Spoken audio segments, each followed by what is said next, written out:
9 साल बेमिसाल नारे गढ़ने में और बिना किसी बात के शब्दाडंबर से एक माहौल खड़ा कर देने में, तो भाई इनको महारत है, उसमें कोई उसको चैलेंज भी नहीं कर सकता है। क्योंकि अभी आपने देखा कि सेंगोल का मामला देखा ना, कि सेंगोल को कह दिया कि ये राज्य सत्ता के हस्तांतरण का प्रतीक है। राज्य सत्ता का हस्तांतरण का प्रतीक रहता तो सदियों से वो जाता है। और इसकी तुलना हमको तो आश्चर्य लगता है कि मीडिया के माध्यम से भी चोल वंश, ब्रिटिश साम्राज्य में जो अभी चार्ल्स का राज्यारोहण हुआ था, अरे भाई उसमें सेप्टर यानी राजदंड जो कहते हैं वो तो खानदानी चीज होती है, या चोल वंश में वो परंपरागत चीज होती है। एक पीढ़ी से दूसरे पीढ़ी तक वही एक ही राजदंड सौंपा जाता है। और ये जो सेंगोल है ये तो सिर्फ शुभकामना का प्रतीक था। देश गुलामी की बेड़ी से आजाद हुआ था। आजाद भारत की पहली नई सरकार बन रही थी नेहरू जी के नेतृत्व में। तो अधीनम पीठ से वो दैवी शक्तियों का आह्वान किया गया था जो नई सरकार के सफलता की शुभकामना के रूप में वो आया था। उसको बता दिया कि ये राज्य सत्ता के परिवर्तन का प्रतीक बन गया। भाई कहाँ है इसका कोई दस्तावेज तो नहीं है। और अपने अगर राज्य सत्ता के हस्तांतरण का प्रतीक था तो अपने कहाँ से फिर उस पीठ के से बोला के ले ली। आज कौन परिवर्तन हो रहा है, आज कौन नई सरकार बन रही है।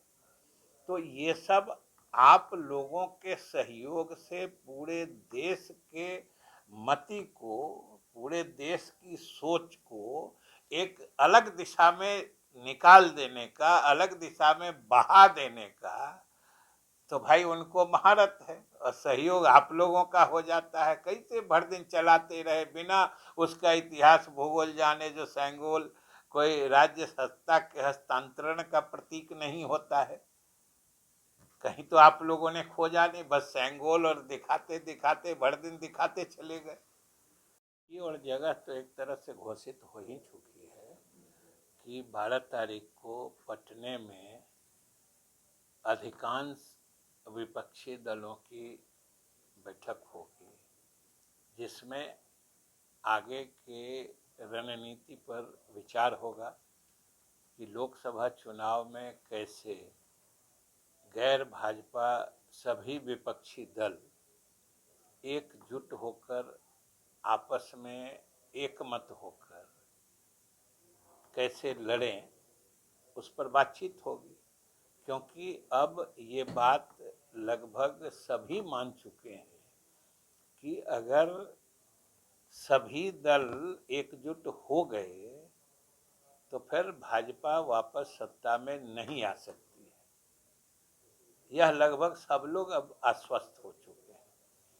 अब इसमें जो भी विपक्षी दल हैं उनको बैठकर व्यवहारिक दृष्टिकोण से आपस में सभी चीज़ों के बारे में राय शुमारी करके एक निर्णय हो जाएगा। और फिर देख लीजिएगा 24 के इलेक्शन का नतीजा किस तरीके का है। कितनी महत्वपूर्ण बैठक मानते हैं सर इस बैठक को? इसका क्या श्रेय नीतीश कुमार को देंगे आप लोग, क्योंकि नीतीश कुमार ने एक बड़ी पहल की, उसके बाद यह बैठक हुई? ये अत्यंत महत्वपूर्ण बैठक है और इसमें श्रेय लेने देने की बात नहीं है, ये तो पहल करने की बात है। और ये तो पूरे देश ने देखा है कि पहल तो हम लोगों के मुख्यमंत्री नीतीश कुमार जी के द्वारा कई जगह जाके सारे विपक्षी दलों के नेताओं से बातचीत करके और एक पूरे देश में माहौल बनाया है, ये सब लोगों ने देखा है। तो पहल तो नीतीश कुमार जी ने की है। हालांकि ये भी बात है कि आखिर सहयोग और इच्छा दिल में सभी दल के नेताओं की है, तभी तो आ रहे हैं। उनके मन में भी वही बात थी।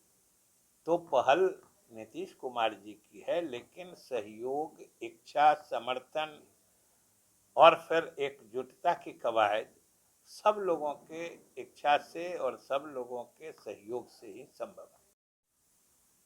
देश से गांधीवाद मिट रहा है और विदेश में जाकर गांधी की मूर्ति का अनावरण कर रहे हैं।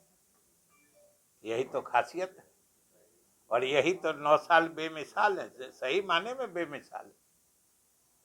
ऐसा आज तक कभी नहीं होता था कि देश को गांधी के रास्ते से अलग करने की कोशिश। बेमिसाल तो है, बेमिसाल है और इसको जरूर देश की आने वाली पीढ़ियां याद रखेंगी, जो कब इस देश को गांधी के रास्ते से भटकाने की कोशिश की गई थी। यही बेमिसाल है। पूछते हैं व्यक्तिगत रूप से, तो ये आप मीडिया वालों का कमाल है, क्योंकि जो हमारे दल के सदस्य ही नहीं हैं, आपको किसने कहा कि वो हमारे दल के सदस्य हैं? सवाल अब कहा हम कहें कि हम भाजपा से इस्तीफा दे रहे हैं, तो आप भाजपा से पूछने चले जाइएगा कि ये बयान चलाने से पहले कंफर्म कर लेना चाहिए जो सही में वो उस दल में है कि नहीं है। आप सब लोग जान रहे हैं कि वो कभी पहले इस दल में थे और अभी जो सदस्यता अभियान चला है उसमें वो प्रारंभिक सदस्य भी नहीं बने थे। तो मतलब है कि स्वाभाविक रूप से वो पार्टी से काफी पहले से अलग हो चुके थे। तो ये तो अब आप लोगों पर निर्भर करता है जो कौन सी खबर चलाते हैं। आप तो खबर में मतलब सेंसिटिविटी देखते हैं, जो कौन खबर सुनने में ज्यादा लोगों को माने संवेदनशील लगेगा। ये लिख दीजिएगा कि जिस पार्टी के उस सदस्य ही नहीं है उससे इस्तीफा दिया, तो आपका समाचार सुनेगा कौन? इसलिए कहिएगा कि जदयू से इस्तीफा दे दिया। अरे जदयू में थे कहाँ जो इस्तीफा दिए?